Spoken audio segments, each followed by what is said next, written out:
The Michigan Secretary of State, Jocelyn Benson, had undertaken a completely lawful, routine, and in fact laudatory move to send out, under Michigan law, absentee ballot applications to the voters of her state. The reason being, so that those voters do not have to go to the polls in the fall, possibly amidst a pandemic, if they do not want to. The president then falsely claimed this was done illegally and without authorization by a rogue Secretary of State. He then, listen to this, threatened to hold up funding to Michigan if they want to go down this voter fraud path. I'm joined now by the person Trump was attacking, Jocelyn Benson. She's Michigan's Democratic Secretary of State, and she responded to the president today, quote, "Hi, I also have a name. It's Jocelyn Benson. And we send applications, not ballots, just like my Republican colleagues in Iowa, Georgia, Nebraska, and West Virginia." It did not stop there. After Trump rewrote his tweet correcting it, Benson wrote back, "Hi again, still wrong. Every Michigan registered voter has a right to vote by mail. I have the authority and responsibility to make sure they know how to exercise this right, just like my Republican colleagues are doing." Secretary, it's great to have you here. I wondered if you could just literally explain what the law is in your state and what you are overseeing right now with respect to the general election in the fall. Yeah, well, in Michigan, first, thanks for having me, and thanks for giving me an opportunity to clarify and really amplify citizens' right to vote by mail in Michigan, which they have under our state constitution. In November of 2018, citizens voted overwhelmingly to give themselves this right to vote by mail. It was supported by citizens on both sides of the political spectrum, and it's something that citizens on both sides of the political spectrum have done in the several elections we've had over the past 18 months or so. Of course, now with the national spotlight on our state and the pandemic happening and this uncertain time that we're living in, we felt, and I feel, it's important now more than ever to give our voters the certainty, the clarity, in knowing exactly how to vote in this year's elections without leaving their home safely and securely, and the clarity that comes with getting an application in the mail to request your ballot be sent to you to exercise this right. So every Michigander who is eligible to vote can fill out that application, say, I would prefer to vote absentee, and that is under state law, that's okay.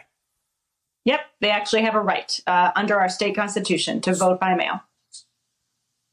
So one thing that I find really bizarre here, I have to say, and you just stressed this, is, we've seen battles over voting access that very clearly often have a racial valence or a partisan valence, particularly battles over voter ID, where we see there's disproportionate effects in how voter ID affects African Americans versus white people, battles over polling places in, say, concentrated urban precincts that tend to vote Democratic.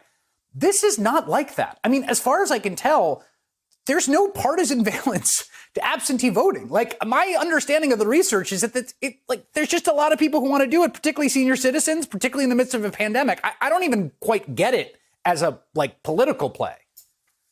Yeah, I completely agree. I think for me, I'm dumbfounded that this is controversial, especially because there are Democratic and Republican secretaries of state who are doing just what we're doing here in Michigan.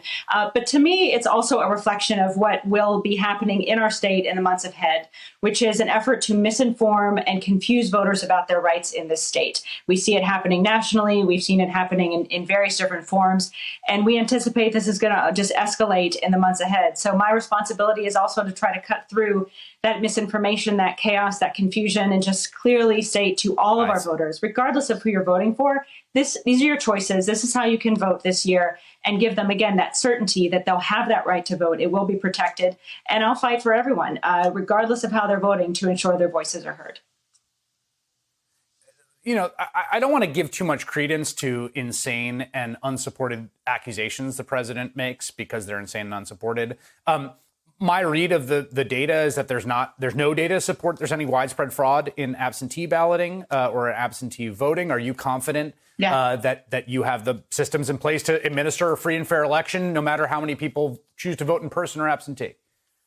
Yes, absolutely. I mean, look, people have been voting by mail, including the president, for decades in this country in various states. And so we've got the tools in place, not just to ensure every citizen can vote by mail, but to ensure that when they do so, it's secure. Every signature, every citizen, every voter who's voting by mail is required to sign the envelope in which their ballot is returned. And that signature is then matched with their voter registration signature to confirm that they are exactly who they are on their voter registration form. So the security measures are in place. It's quite hard to forge or fake someone's signature, and very easy to confirm or discard a ballot that has a mismatched signature. And we're also benefiting from the fact that, again, this has been going on in decades in states all across the country where infinitesimal fraud has occurred. And when it occurs, because of these security checks, it's found and prosecuted.